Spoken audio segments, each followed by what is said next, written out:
Ben, écoutez, je vais m'efforcer. Je suis déjà venu à plusieurs reprises à Bordeaux. Faire un rapide survol de la façon dont je perçois aujourd'hui les enjeux sur les questions d'éducation physique. Ça sera, à mon avis, un point de vue historique, mais surtout agrémenté par l'actualité des débats que l'on mène. Je tiens à signaler d'ailleurs, il y a des personnes curieuses, que jeudi, notre centre a fait une conférence avec Didier Delinière, Thierry Tribala, Loïc Lemer et Serge Durali sur les questions des débats sur l'EPS de demain. Donc, je vais en traiter une partie aujourd'hui, mais jeudi, vous pourrez vous fixer le soir à partir de 18h, il y aura un débat, je pense, fort intéressant. Alors, écoutez, en première, vous avez... bon. Donc, vous avez un thème ici, un affichage sur EPS et culturalisme. C'est une façon, c'est un livre que nous avons sorti, qui est à votre disposition, et qui traduit en gros le pari que fait le syndicat pour porter l'EPS à la une de l'éducation. À la une de l'éducation, ça veut dire de faire en sorte qu'elle soit incontournable dans l'école. Mais cette évidence-là, elle n'a été durement conquise, puisque l'EPS existe depuis 1880 à l'école, et que finalement, elle a toujours été assimilée comme une force de transformation du sport français. Alors, vous savez, ça doit vous étonner qu'un syndicat parle comme ça, finalement, de pédagogie. Eh bien, la question pédagogique est consubstantielle au SNEP. Partant du principe que tous les élèves doivent accéder à la culture sportive, à ce moment-là, pour porter cette idée jusqu'au bout, eh bien, on a jugé utile d'intervenir dans tous les débats qu'organisaient l'inspection, les ministères, pour porter la vision que l'on défendait. Je vais revenir longuement là-dessus.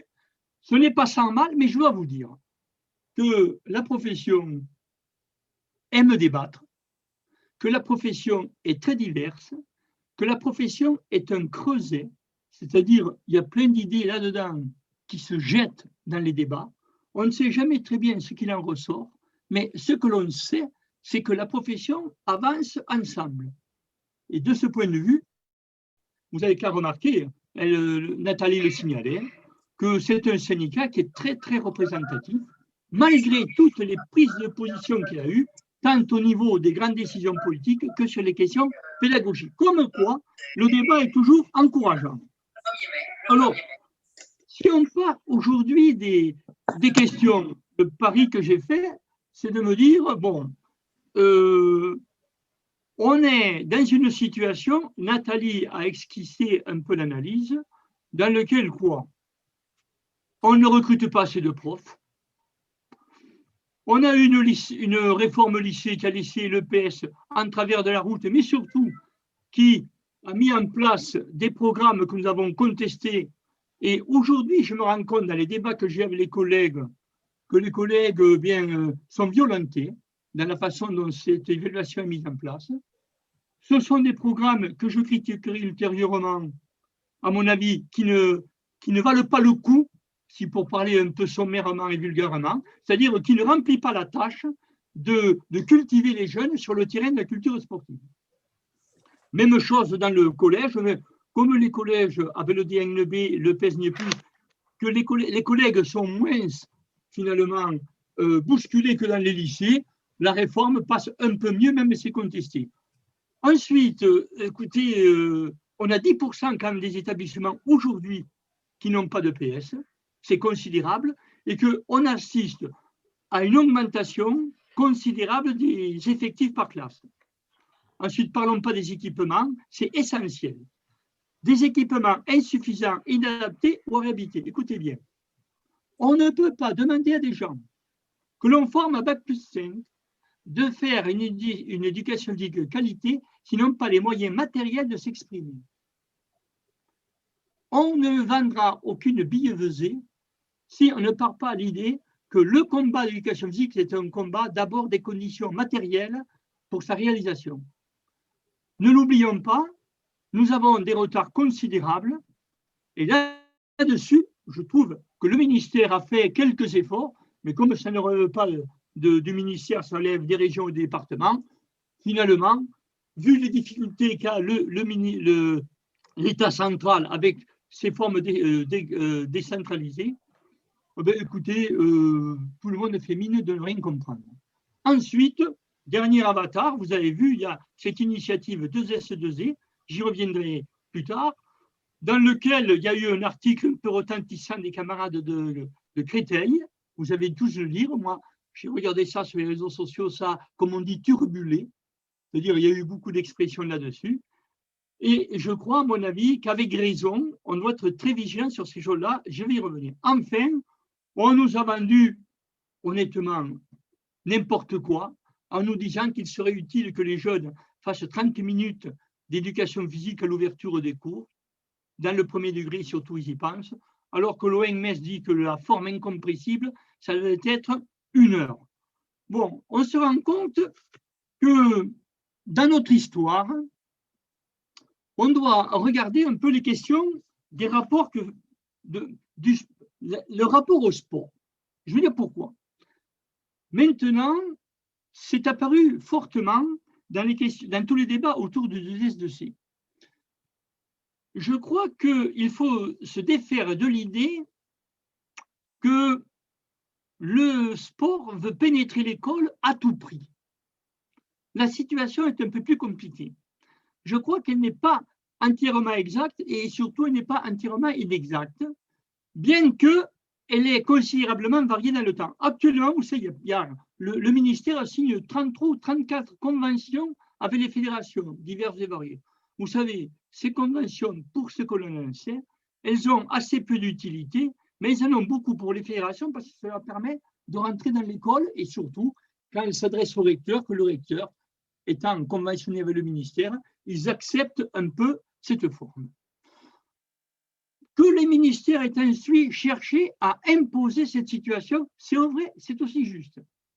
Il y a eu des textes officiels, il y a eu des décisions politiques, je vais y revenir, mais cette chose-là a finalement peu réussi et on s'aperçoit que le ministère, bon, il a été obligé à des reculades, à des oublis, comme on fait sur le 2S2C. Ça a été lancement violent et puis maintenant on en parle de manière pas tellement suivie.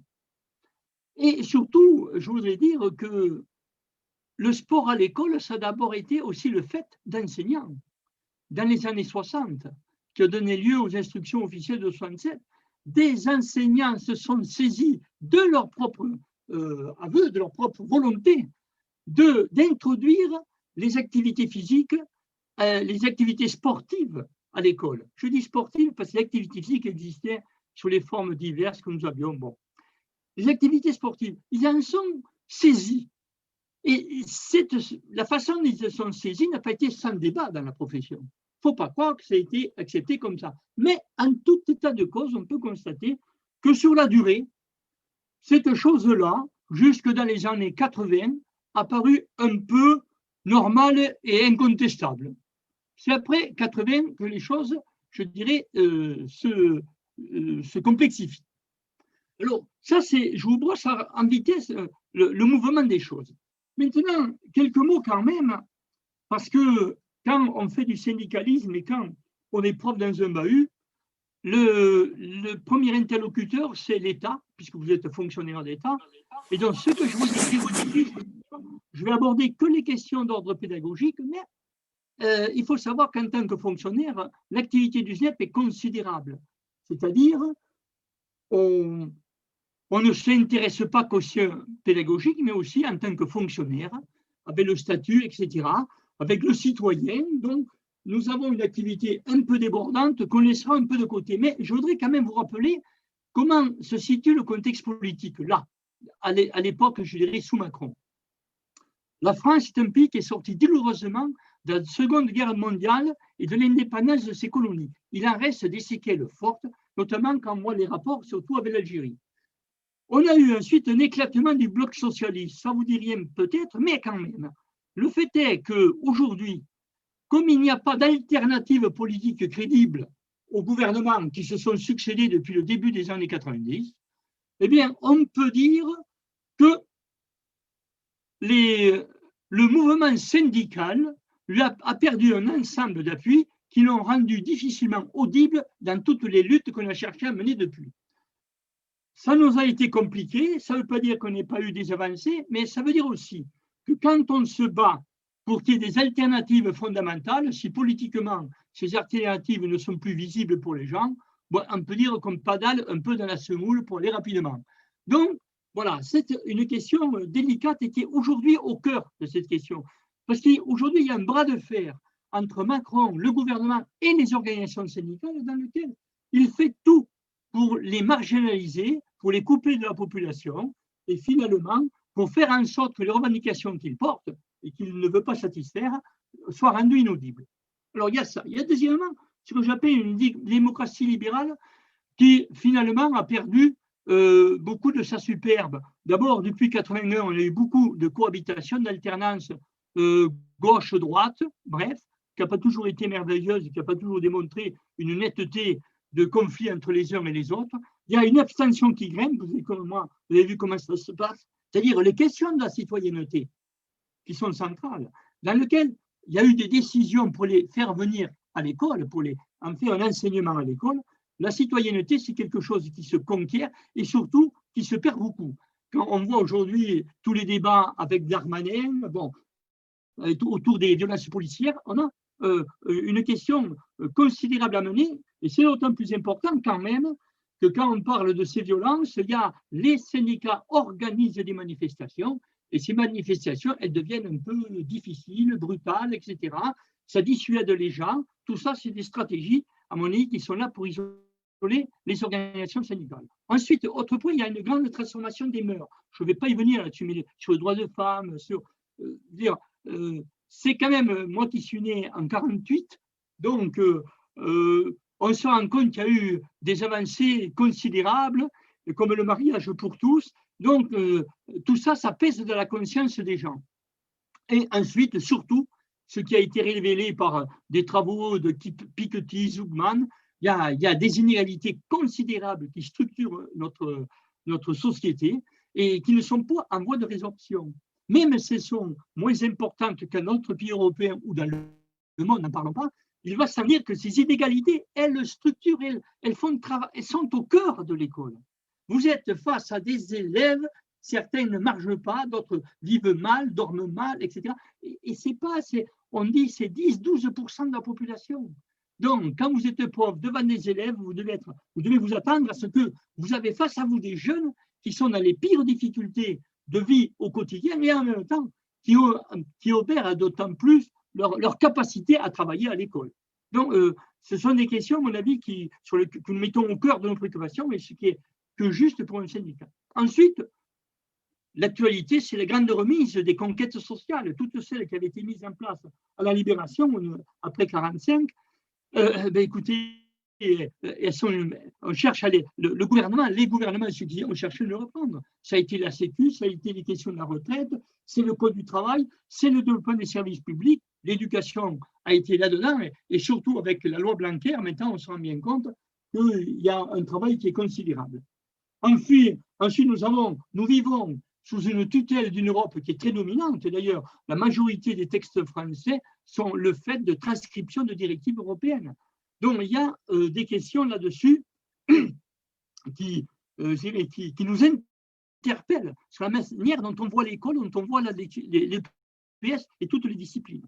Et ensuite, écoutez, depuis 1975, il y a eu 11 ou 12 lois sur l'éducation, plus ou moins partielles au total. 11 ou 12 lois. Une tous les 2 ans presque. Bon. Et quand on regarde le bilan de ces réformes successives, bien écoutez, vous avez vu comme moi que les enquêtes PISA, alors c'est dans le premier degré collège, eh bien écoutez, on ne fait pas des choses merveilleuses, et d'autant la France se distingue dans le monde, dans les pays de l'OCDE, pas dans le monde, dans les pays de l'OCDE, mais que finalement la France est le pays qui est le moins capable de traduire, de résorber les inégalités sociales à l'école. C'est un gosse qui arrive avec, je dirais, des grandes difficultés, etc.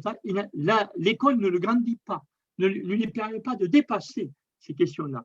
Et ensuite, vous avez vu la dernière enquête Teams sur sciences et maths. Bon, alors là, c'est la France, c'est l'avant-dernier des pays de l'OCDE. C'est quelque chose d'hallucinant parce que ça portait sur les sciences et les maths, c'est-à-dire les questions qui sont appelées avec le numérique, l'intelligence artificielle, puis tout ce que la pandémie nous pose comme question au niveau de la recherche scientifique, elle crée les questions d'un retard considérable pour l'avenir. Bon, je ne m'étendrai pas là-dessus, mais vous voyez, il y aurait beaucoup à dire, mais on se rend compte dans les négociations, quand vous rencontrez les ministres et tout ça, ce sont des choses qui structurent énormément le contenu des discours. Donc ça, c'est notre matrice à l'intérieur de laquelle nous évoluons. Alors, je vais vous faire une périodisation rapide.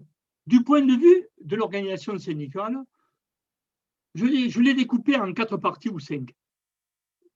En gros, quand on regarde à la fin des années 60, à la fin des années 70, ça a été l'ère des plus grandes turbulences pour l'éducation physique.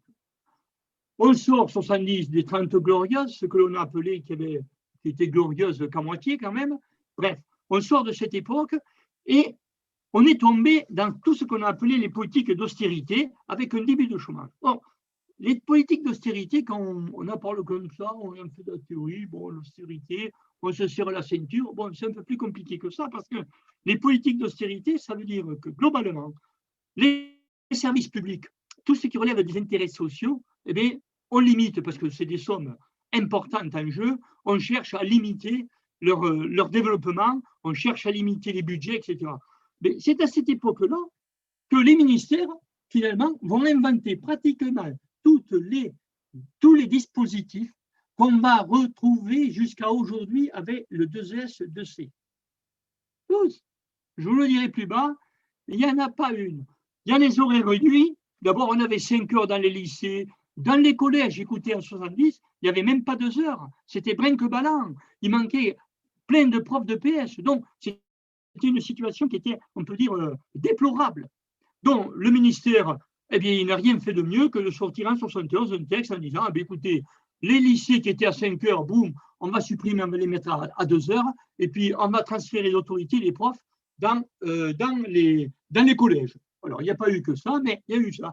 Ils ont inventé des éducateurs sportifs parce qu'ils ont dit que ça venait un peu moins cher que les profs, ce qui était vrai, mais c'est du point de vue des volontés et des exigences qu'on porte, ce n'est pas sûr. Le CAPEPS, ils n'ont rien retrouvé de mieux, mais ce n'est pas encore reparu, mais il n'est pas interdit que ça revienne. On avait un CAPEPS dans lequel les profs, moi j'avais été reçu en 70, mais les profs étaient obligés de faire des stages en club, ils étaient en club, les présidents de club validaient leurs stages. Ils étaient pris en compte dans le CAPEP. Donc, on avait un CAPEP qui était entièrement lié au club. Ça, on va y venir vite. C'était la théorie du rapport du sport à l'école. Bien. On a aussi les qualifications concurrentes. Ils avaient inventé des formations bivalentes de PEGC, maths, français, sciences, avec éducation physique. Et les PEGC, à ce moment-là, donnaient une partie de travail.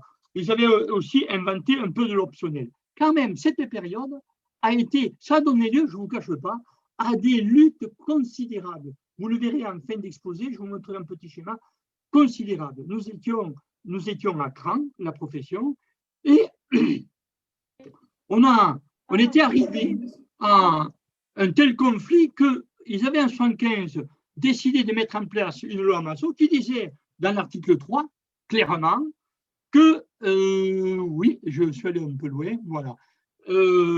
Dans l'enseignement, tout élève bénéficie d'une initiation sportive, écoutez bien, une initiation sportive, organisée par les établissements, sous réserve d'une habilitation particulière.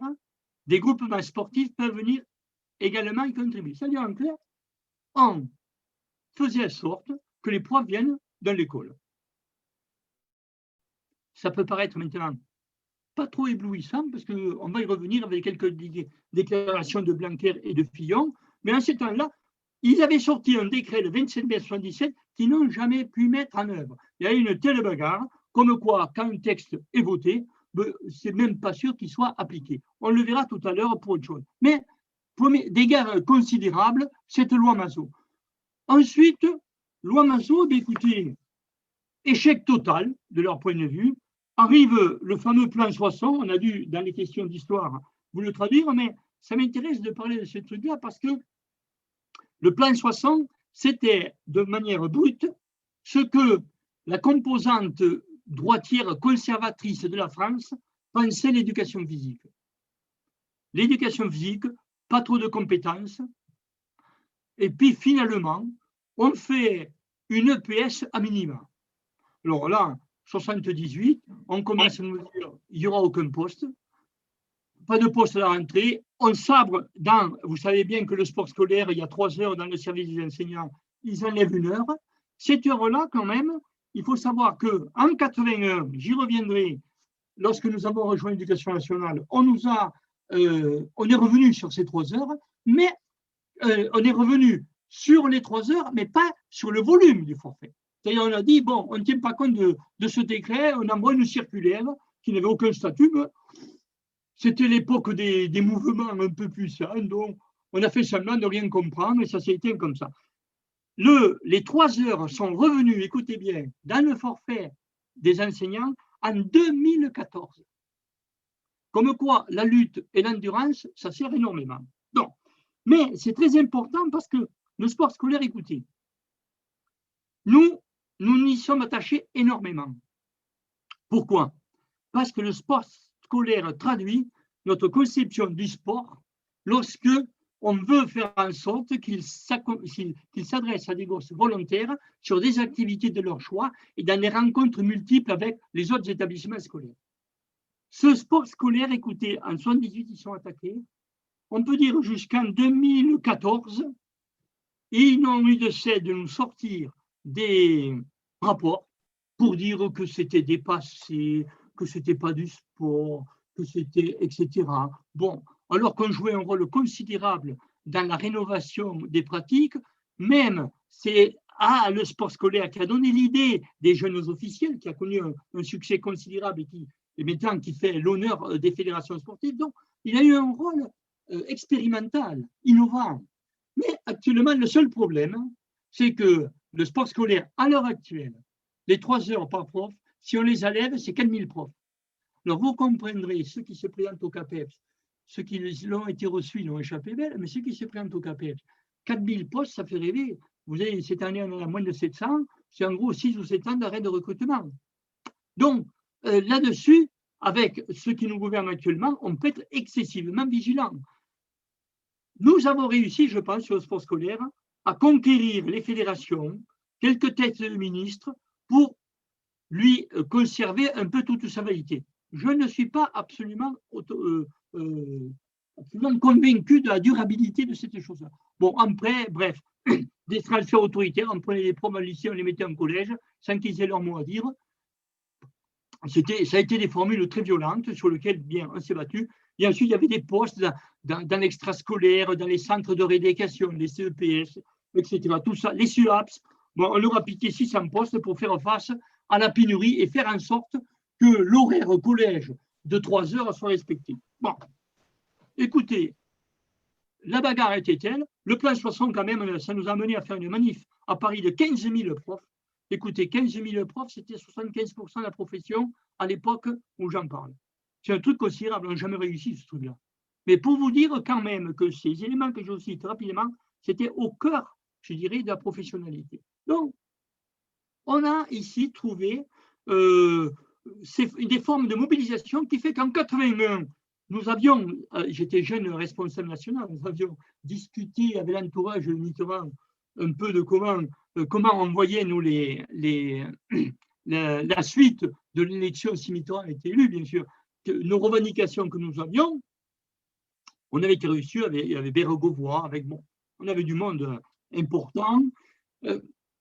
81, finalement, c'est une conquête enthousiasmante sur le coup, et on a été vite dépité.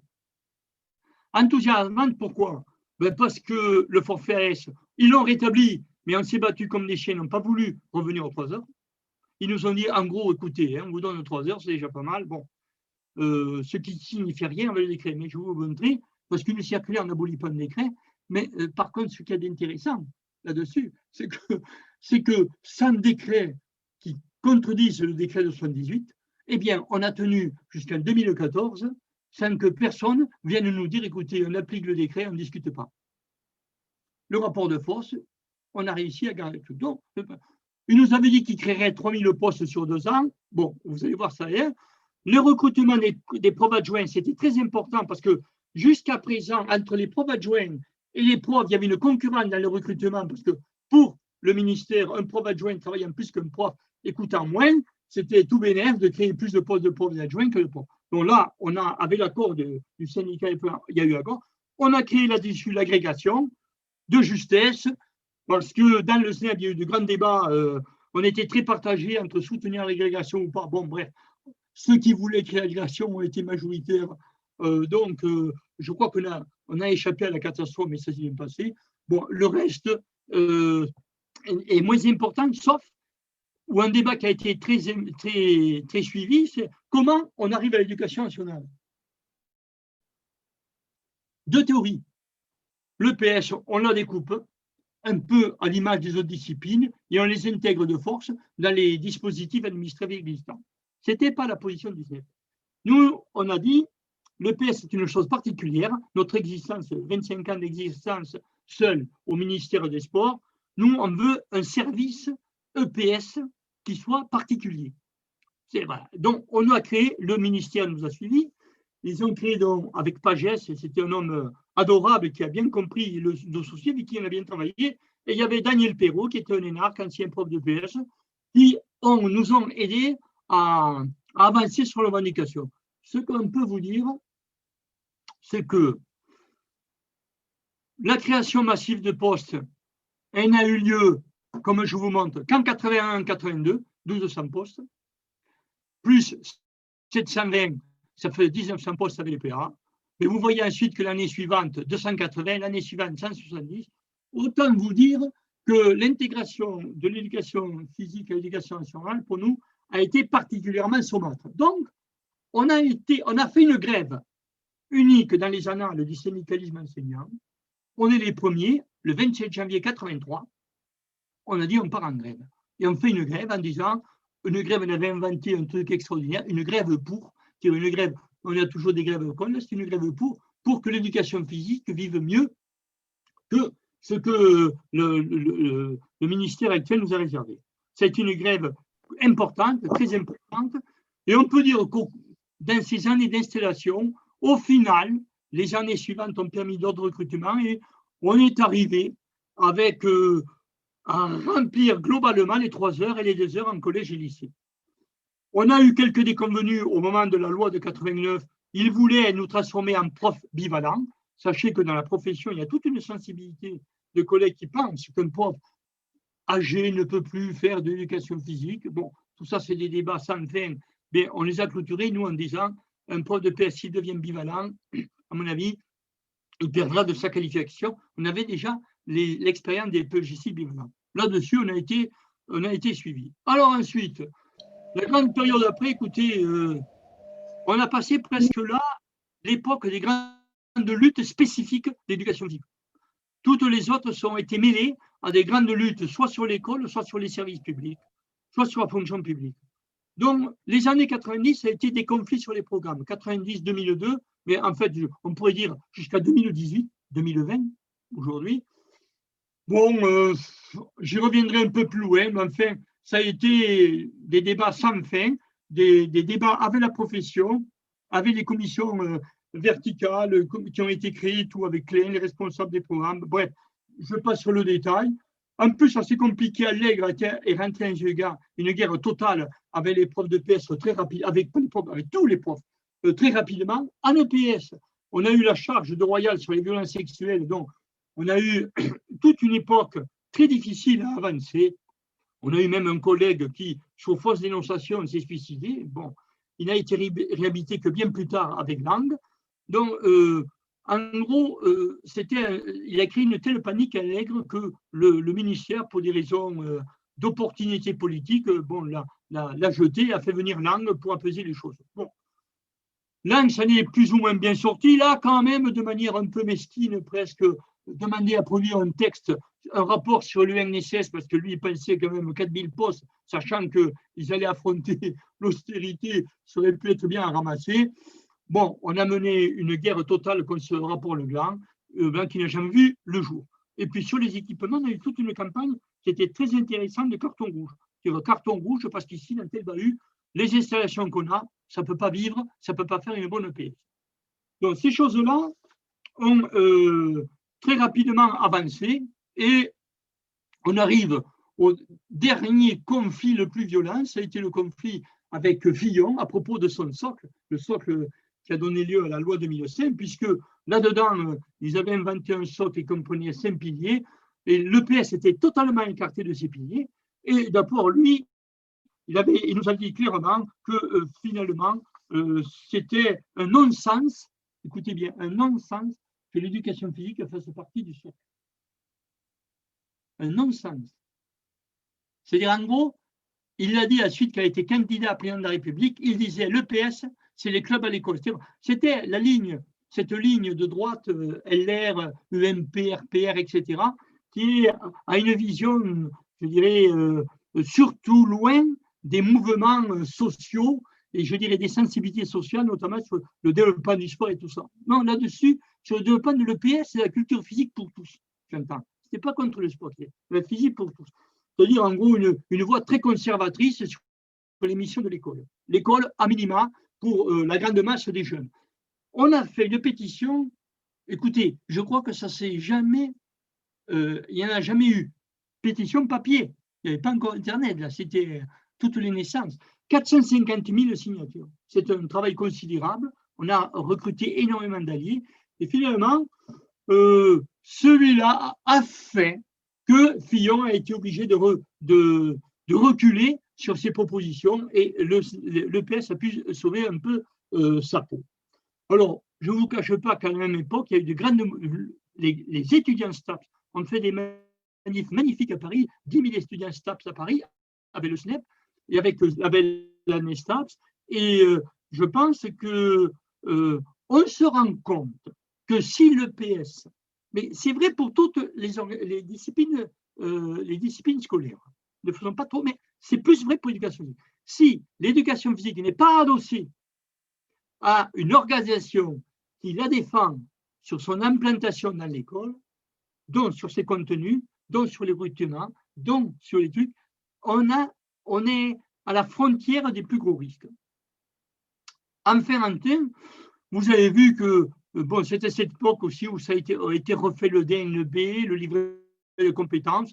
Surtout, ce qui est intéressant, je vais vous dire, c'est le traité européen. Oui, on sait quoi, ce traité européen qui s'est fait en 2005. Bon, eh bien écoutez, le SNEP, comme on pensait qu'il y avait des questions qui se jouaient sur les services publics, et qui dit service public rétréci, dit à ce moment-là, école rétrécie, et quand on rétrécit une école, on dit qui on jette. Si vous avez compris le mouvement, le traité européen, on a été le seul syndicat en France, de tous les syndicats publics et privés, à consulter les collègues pour leur demander que votons-nous par rapport au traité européen, oui ou non au traité européen. Les collègues, à 75%, ont répondu qu'il ne fallait pas l'accepter. Donc, on a été le seul syndicat où on a pu mener une propagande publique et large pour dire nous, on appelle à voter non au traité européen avec l'aval de nos collègues. Donc, vous voyez bien à ce moment-là que quand même l'éducation physique, ce n'est pas simplement les petits problèmes de programme, etc. Non, c'est une totalité. Je ne vous parle pas des appels qu'on a menés sur les questions de la guerre et tout ça. C'est essentiel pour faire comprendre aux gens comment tout ça s'articule dans le concret d'une situation. Ensuite, sur l'époque récente, bon, les grands thèmes là se poursuivent. L'école a été toujours un très grand lieu de combativité. On est en France, quand on regarde l'état des luttes qui se développent, en France, l'école est celle qui a mené le plus de luttes, quels que soient les grands secteurs sociaux qui ont mené des luttes. Ils les ont menées le plus régulièrement, le plus fréquemment. C'est dans ce sens que je ne veux pas dire que l'EDF, que la SNCF, etc., n'ait pas mené des grandes luttes, mais le secteur scolaire a été le mouvement qui a combattu le plus la totalité des propositions que menaient les ministères. Bon, on a un peu animé ce créneau dans des conditions assez difficiles, et c'est là où le SNEP avait, dans l'époque récente, combattu un peu la totalité des propositions qu'ils nous ont faites. Bon. Alors maintenant, sur le sérieux, un peu le débat professionnel. C'est quoi le débat professionnel sur le contenu de l'EPS? J'ai dit, on va rediscuter jeudi, connectez-vous. Il y a déjà 900 connectés, je crois, un truc comme ça. Mais le contenu, le SNEP dit clairement, si vous vous rappelez ce que j'ai dit en début d'introduction, pour nous, l'EPS, c'est l'étude des absents. On est la seule organisation à le dire aussi violemment. C'est le titre de notre livre, EPS et culture humaine, ce qu'on appelle les absents sur la culture physique qui se met au présent, qui se crée, qui s'invente, etc. Enfin, et nous, on dit, cet élément-là, c'est ce qui enrichit les jeunes, qui le développe. Et la question, c'est simplement cette phrase qui mène un conflit permanent et endiablé depuis les années 90. Après, quelle que soit la complexification, je vais y revenir rapidement, la complexification des notions, des démonstrations, etc., en tout état de cause, tout le monde s'est cassé la tête pour contourner ce pilier. L'EPS, c'est l'étude absent. C'est tout. Une fois qu'on a compris ça, ben après, il faut chercher dans l'inventivité des propositions où le bas blesse, où gît un peu la ruse. Donc, pour nous, il y a émancipation si les jeunes, dans le processus de développement, comprennent un peu les pratiques des activités physiques et sportives. Je reconnais qu'il y a une difficulté, mais adroitement, ceux qui ne sont pas d'accord avec cette idée disent oui, le SNEP, il veut le sport à l'école. Alors pourtant, le sport, alors là, écoutez, je vais passer rapidement, vous connaissez les critiques idéologiques comme moi, c'est de la compétition, c'est de la technique, c'est du dopage, c'est du, enfin vous connaissez, là, la barque est pleine, mais vous savez, on regarderait en dehors du sport ce que produit la science avec les débats autour des recherches à la pandémie. Si on regardait n'importe quel secteur de la culture, etc., on pourrait faire le même type de critique.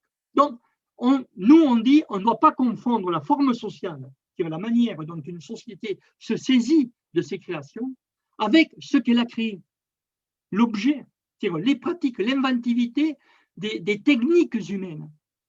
L'homme est un animal technique, il n'est que technique. Et quand on n'a pas compris que l'homme est technique, mais qu'il a un corps, qui a du plaisir, qui a des émotions, de l'affectivité, etc., tout ce qui est un peu ce qu'on appelait le comportementalisme, qu'il faut soigner, tout ça, on dit oui, ça d'accord, mais ça ne s'appuie sur rien, c'est une billevesée. Donc, notre idée est de dire, regarde, le sport, c'est un état de développement de la société sur lequel on doit mener des critiques, et nous savons, nous portons les mêmes critiques qu'une partie de nos contradicteurs, il n'y a pas de problème là-dessus. Mais en même temps, je crois qu'il faut qu'on garde la tête froide pour dire, si on bazarde l'objet, l'œuvre, en même temps que sa forme sociale, où va-t-on? Donc, le sport, les techniques sportives portent en elles-mêmes un ensemble de valeurs. C'est aux éducateurs à les valoir, à leur montrer, à les faire vivre, et c'est ainsi que doit vivre le débat autour de la citoyenneté, autour du plaisir, autour de l'émotion. Il n'y a pas d'émotion sans substrat technique, il n'y a pas de plaisir sans substrat technique. L'homme est matérialiste sur le fond. Donc, et je crois que de ce côté-là, voilà, c'est un débat qui doit se trancher avec les professions, et à mon avis, je crois qu'il y a deux limites à ce qu'on puisse se faire comprendre facilement. C'est qu'il y a une limite d'abord, que nous avons tous un ensemble de compétences limitées sur l'ensemble des techniques qu'on utilise à l'école. C'est comme ça, et je crains que maintenant, la question des techniques de l'apprentissage des sports au sens des spécialités dans l'enseignement, dans les stages, soit à la hauteur de ce qui va être fait. Je pense qu'il y a une chose. Il y a ensuite, deuxièmement, des formations continues qui n'existent pas, et lorsqu'elles existent, on se préoccupe des questions de la violence, du chahut, etc. On ne s'occupe pas, comme le SNEP, dans bien des endroits, le fait, de cultiver les collègues sur les techniques sportives. Notre revue Contre-pied du Centre PS Société s'attaque, avec les moyens du bord, à examiner un peu, activité par activité, un peu cette approche culturaliste de l'activité. Ensuite, je crois qu'on n'a pas… cette étude des APSA souffre aussi d'un manque de recherche à l'université. Il y a peu de recherche sur la technologie des APS. Il y a des recherches sur la physiologie, la sociologie, l'anthropologie, l'ethnologie. Bon, on peut en rajouter.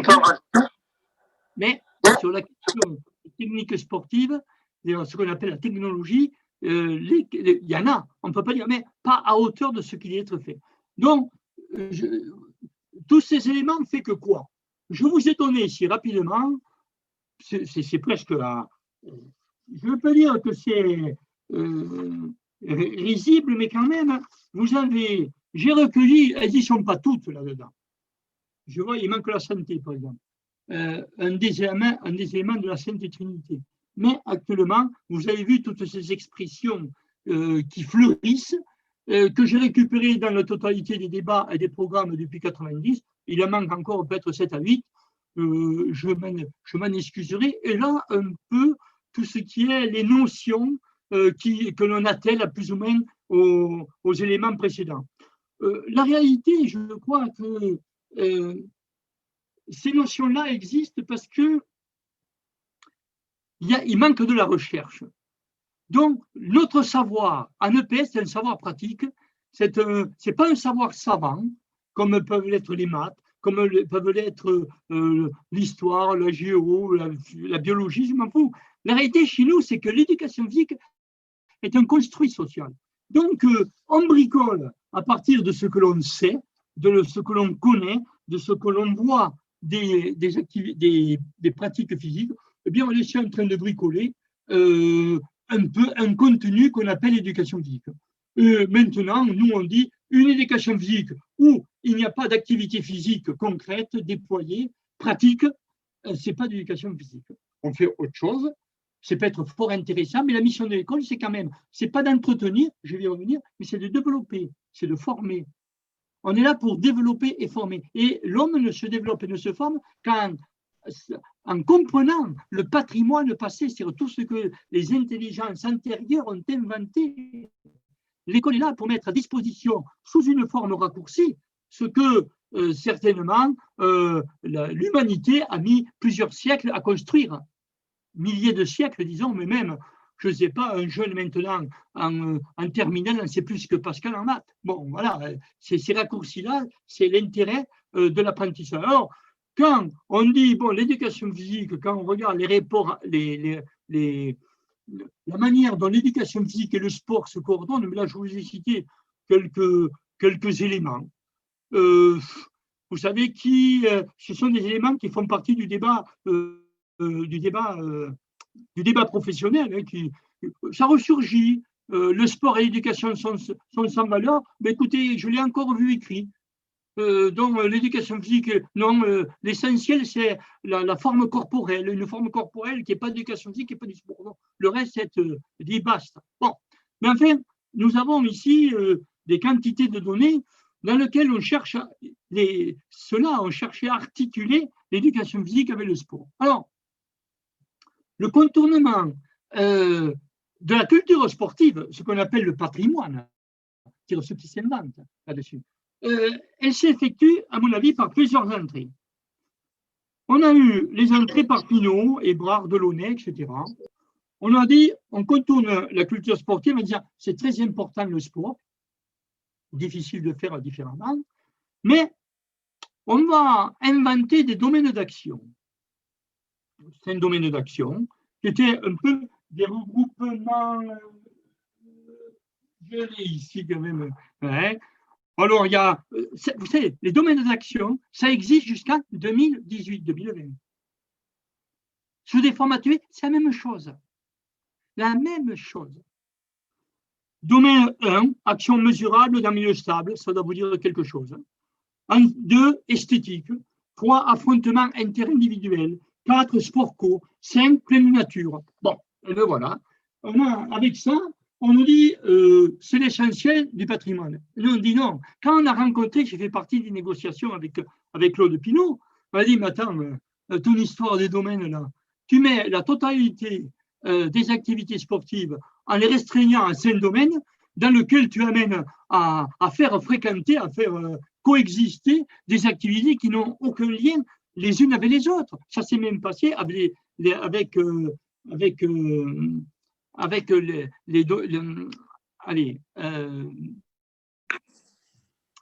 les champs d'apprentissage de 2018. Plus tu remets dans un même domaine, plus tu enlèves la spécificité de l'activité. Mesurable. Mesurer un 100 mètres, ça n'a rien à voir avec un 100 mètres en natation, etc. Donc, on dit là-dessus, alors lui, il a dit, oui, en fait, je me suis arrêté à 5, on aurait pu en faire 4, on aurait pu en faire 5 ou 6. Bon, en fait, c'était entièrement le pif, et c'était surtout, ce qu'il ne voulait pas reconnaître, c'est que l'éducation physique, c'est l'étude des spécialités. Alors, on a eu un conflit terrible. En 96, il y a eu les programmes 96, 97, etc. On voulait, à ce moment-là, Pinault a voulu, dans les programmes, nous refourguer ces domaines d'action.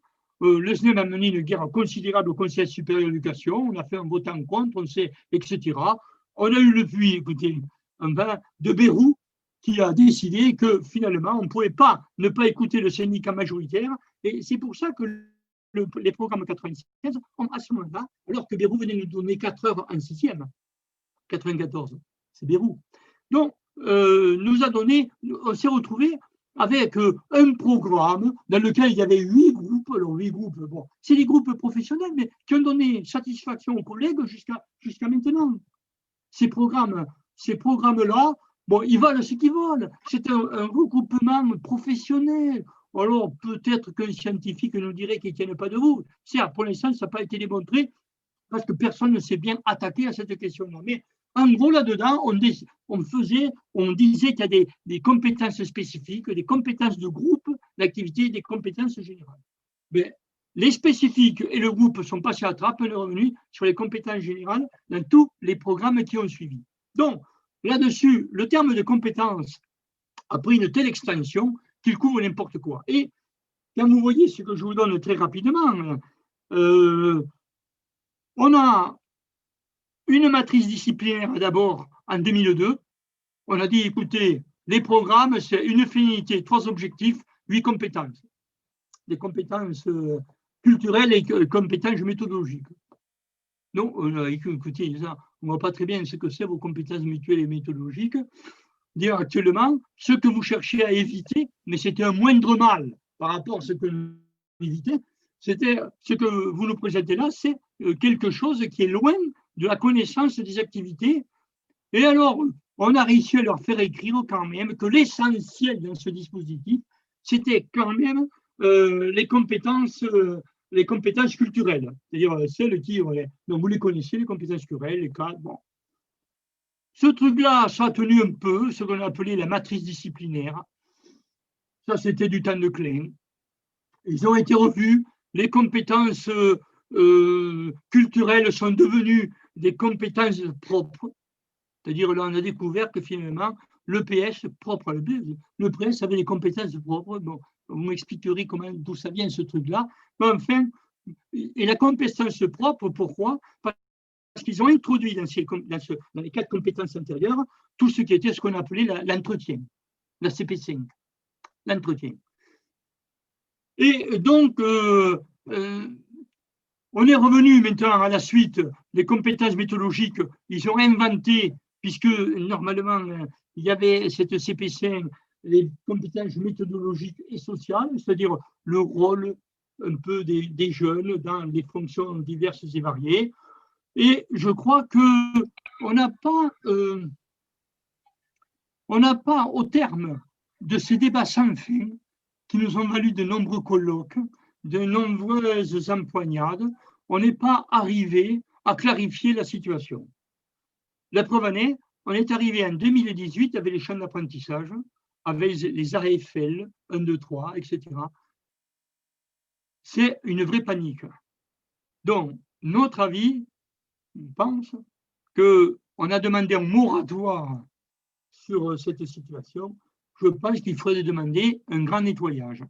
C'est-à-dire, actuellement, ce qui est donné là, ça n'aide en rien. Bon, on va voir où ça en est. Écoutez, j'espère que ce qui monte dans les bahuts, ça rendra un peu le ministre sensible, j'en doute, avec Blanquer et son entourage. Bien. Alors maintenant, je reviens un peu sur la notion de l'entretien. C'est une notion qui est un peu, à notre avis, c'est une notion qui est un peu bâtarde, au sens où, dans les programmes de 96, le SNEP avait dit il y a les 8 groupes, mais on reconnaît qu'il y a des activités qui sont centrées sur soi. On pense au yoga, à la relaxation, etc. Et à mon avis, ces activités-là, elles, de plus en plus d'ailleurs, les sportifs de haut niveau les utilisent, pas que de haut niveau, mais enfin, nous, on pense, pour rester dans le champ de l'éducation physique, ça ne veut pas dire qu'ailleurs, il n'y en a pas. Bon. Cet entretien, à mon avis, on devrait créer un 9e groupe. Ce 9e groupe, qui est à l'initiative du SNEP, il a été transformé ensuite en CP5, donc c'est ce qu'on appelle l'entretien. En gros, nous, on l'interprète comment? Je vous conseillerais à lire, là, on a écrit des contre-pieds intéressants sur cette question-là. Je le mets à la fin, vous le verrez. Il y a un débat assez passionnant parce que sans vouloir être sectaire quand même, ça nous oblige à repenser la forme culturelle lorsque elle ne prend pas la dimension exacte de la pratique sportive, j'ai envie de dire, athlétique, compétitive. On doit, en éducation physique, ça sera un prochain contre-pied qu'on va faire, on doit dire l'éducation physique, elle doit être la continuation de l'activité motrice au quotidien, enrichie de la culture qui se crée dans le développement des absents. Le débat est ouvert. Mais je crois que cette idée d'entretien, elle est liée quand même aussi à la pression du travail. Maintenant, on le sait, maintenant, il y a une déstructuration du travail dans le privé, mais même dans la publique. Hein. Une loi de 2019 sur la transformation publique, elle ouvre ces possibilités de manager les individus. Donc, à mon avis, il y a un vrai problème. Le travail aspire, la population demande à ce que, ras-le-bol du travail, on fasse quelque chose, on se bouge. C'est le grand arbre, c'est les 10 les 30 minutes. Puis écoutez, si vous allez sur Internet, écoutez, je navigue là-dessus, bon, ça va. Avec la pandémie, on voit de tout. Bon. Mais en même temps, dans l'école, cet entretien était lié à la notion de cohésion sociale, de citoyenneté, de santé. Ça faisait un peu un pôle, ce que j'appelle le triptyque. Et cohésion, citoyenneté et santé, écoutez, pour être un peu féroce, je dirais une société, la France, qui se délite, qui a un mal de consensus. Vous avez vu comment les élections présidentielles, il y a une participation minoritaire des Français. Quand il y a finalement regardez les débats sur la laïcité, sur les violences policières, sur les questions de santé, on sait maintenant, vous avez vu les enquêtes de l'ONAPS, les jeunes ont perdu considérablement, ils ont pris 2 à 3 kilos, ils ont perdu considérablement de leur capacité. C'est la pandémie. Mais enfin, il n'y a pas que ça. Donc, toutes ces questions font qu'à un moment, le ministère coupe court et quand il parle des 30 minutes, quand il parle du S2C, en gros, il est sur l'idée mieux faire quelque chose que ne rien faire, à rester devant des écrans comme on le fait présentement. Bon. On peut le comprendre et en même temps, on dit ça, c'est pas durable. Ce qui est durable, c'est la culture qu'on donne aux jeunes pour la mission de l'école, ils puissent s'intéresser ultérieurement à la pratique hors école. Mais vous savez, il y a des critiques là-dessus. Les jeunes, on ne décide pas de pratiquer hors école. Quand moi je viens d'un milieu rural dans le Lot-et-Garonne, le sud du Lot-et-Garonne, on peut inventer tout ce qu'on veut, mais quand il n'y a pas d'installation, il n'y a pas d'installation. Quand il n'y a pas d'animateur, il n'y a pas d'animateur. Et quand il y a une activité, on n'a pas le choix entre 30 activités comme dans les grandes villes. Donc, la réalité, c'est que l'école, c'est le sauvetage de la grande masse des jeunes. Un jeune sur deux n'a pas d'activité hors école. L'EPS, c'est le poumon. Et je pense que l'idée de donner 1 heure d'éducation physique pendant tous les jours ouvrés de l'école, c'est une revendication, à mon avis, qui est un peu un débat dans le SNEP, mais parce qu'un débat de SNEP, j'ai vu qu'il réclamait 4 heures d'éducation physique. Bon, moi, je dis on ouvre 5 heures, 5 jours, on devrait avoir 5 heures. C'est une vieille revendication du SNEP. Mais en dehors de ça, importe peu, il y aurait 4 heures pour tout le monde, ça serait très bien. Mais je pense que cette question d'entretien, c'est une question qui mollit l'exigence de faire à l'école, de faire plus et de faire mieux et de donner plus à tous les jeunes. Donc, elle n'est pas récente, hein, je vous dis, c'est en 96, c'est un rapport un peu avec la condition physique. C'est des vieilles notions qu'on trimballe dans la profession depuis les années 20, 25.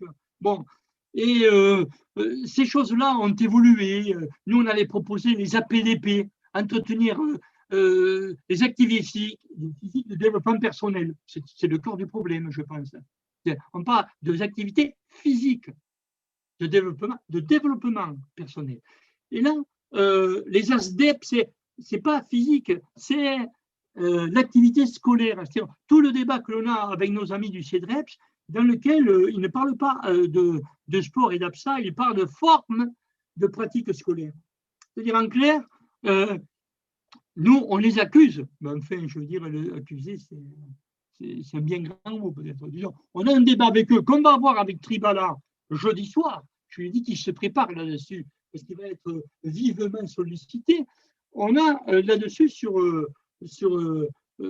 la forme scolaire, en gros, c'est une façon aussi de contourner la connaissance des absents. Mais ça se fait avec mauvaise conscience. J'ai lu des écrits de Tisteville, de Tribala, tout ça. Bon, tout ça, c'est pas exactement arrêté, je pense. Le débat continue. Mais à mon avis, je pense que ce débat ne saurait se continuer sans que ça obère la question de l'éducation physique. Ensuite, je pense honnêtement que c'est un néo-hygiénisme. C'est-à-dire, en clair, il faut se bouger, et vous avez vu que l'État mène une campagne considérable sur les questions de la santé. Mais je trouve, pour moi, elle est inadmissible. Pourquoi? Parce que la santé, c'est un gros vous qui êtes responsable de votre santé. Ce n'est pas les dispositions étatiques, ce n'est pas les hôpitaux, ce n'est pas les médecins, ce n'est pas les infirmiers, ce n'est pas ça qu'il faut développer. Non, c'est vous à vous bouger.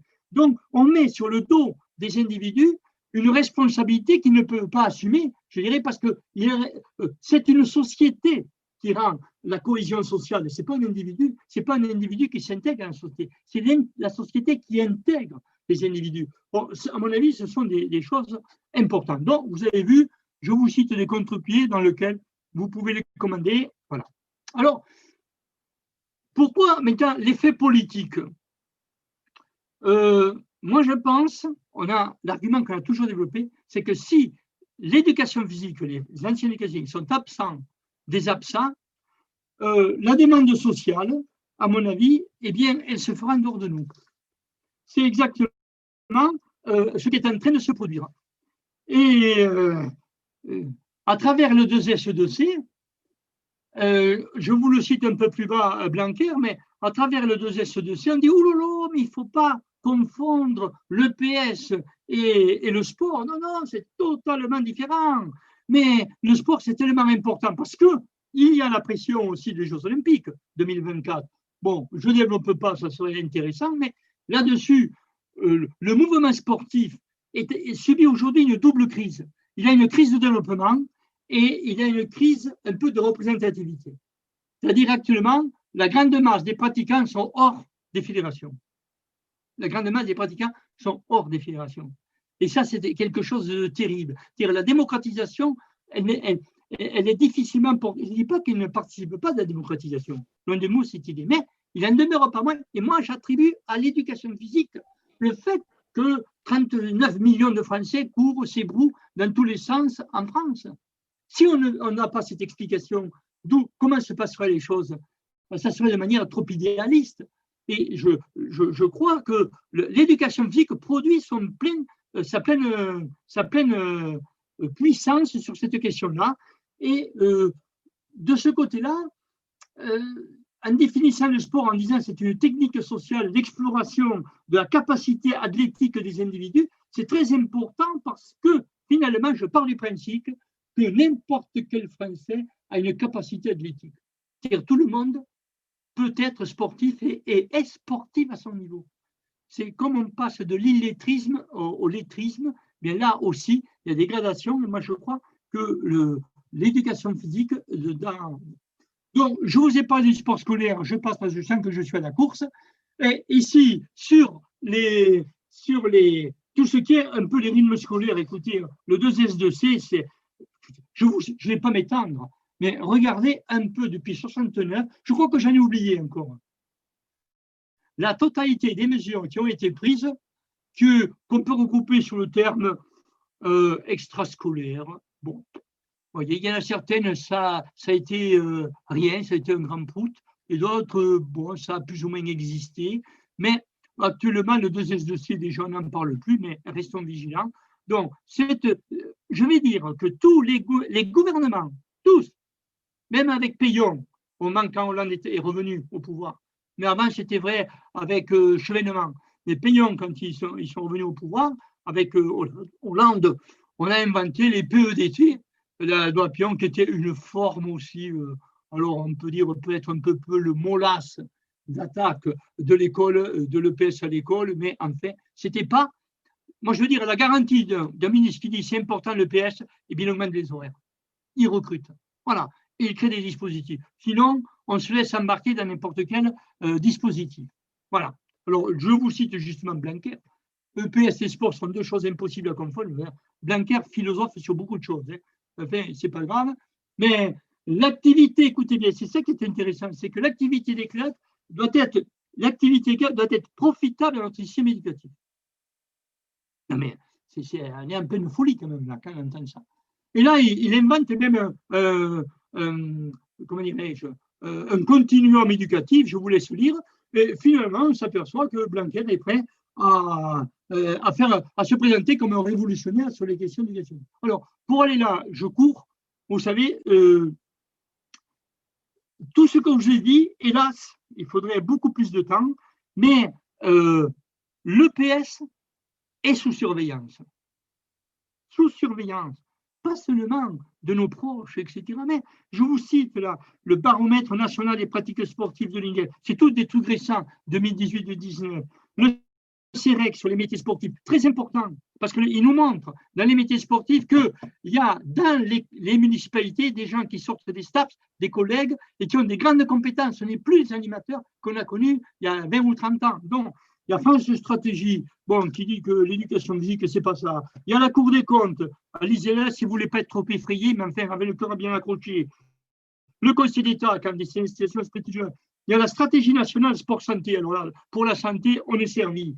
Il y a le CNCDH, qui est la Commission consultative, qui est une structure officielle et qui dit que l'éducation physique est là à se faire. Il y a France 2024, tout ce qui est sur l'héritage. Ils nous vendent un héritage. On est dans une situation assez cocasse. J'entends le responsable du COJO, Estanguet, qui dit l'héritage, c'est important pour les jeunes. Je dis, mais attends, l'héritage, oui, mais on va hériter de quoi? Si vous créez rien, si vous créez les horaires à l'école, bien sûr qu'il y aura de l'héritage, les autres diront, mais si vous créez rien, ce sera quoi l'héritage? Bon, pour l'instant, on n'a aucune réponse. Le but de la semaine d'éducation physique, c'était de faire avancer ces idées. Et ensuite, je parle de l'ANS. C'est dommage, mais il y a un débat passionnant à faire sur les transformations de la gestion de la gestion du sport aujourd'hui, qui est très importante. Je termine. Le SNEP, pour vous dire, en plus, on a écrit des tonnes de bouquins sur les équipements. Je vous dresse tout un ensemble. Il y a même un contre-pied de production que nous avons fait. Ici, c'est simplement pour vous amuser, pour reposer votre tête après mon exposé. J'espère que vous n'aurez pas assommé. Ça, je vous explique. J'ai fait, en prenant tous les bulletins du SNEP depuis 69, j'ai tracé la courbe des mobilisations. Et vous voyez, par exemple, dans la période 76, etc., 72, il y a eu des mobilisations importantes. Vous voyez qu'elles ont eu lieu encore en 84-85, au moment des débats avec eux. qu'elles ont eu lieu en 99, 100 avec Allègre. Enfin, vous voyez, il y a un travail important. Et que, à partir de 2012-2013, je dirais, c'est tombé un peu à l'eau, notre capacité à avancer. Alors, écoutez, je termine là-dessus. Non, ça, je me plante. Voilà.